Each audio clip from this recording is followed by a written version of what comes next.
My mom will do it for me because it's so hard. My hair is so makapal. So, I will let my mom to do it for me. Nakapaka-live ka pa? Hindi ka live yan. You know guys, my hair is so makapal.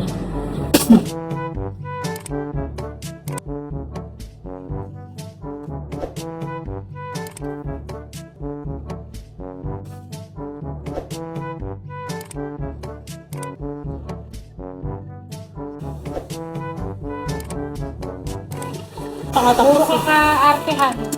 Puro ka ka-artehan. A few moments later. Hindi na ako guys, film kanina kasi ang nanay ko ay nagmamadali. So, dito na lang din ako mag-retouch. Wow, retouch na parang ang ganda ng pupuntahan. Mag-ano lang ako guys, kilay kasi parang kulang. Hi! Wala naman nagtatanong kung ano nilagay ko sa face ko pero ayun, sunscreen lang naman. This is my sunscreen. Ayan lang.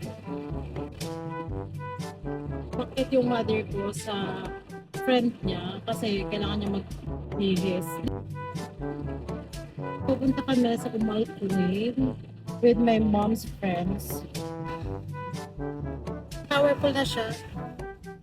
Actually, inayos ko lang yung ano ko guys, yung kilay ko. Thanks for watching. Please subscribe.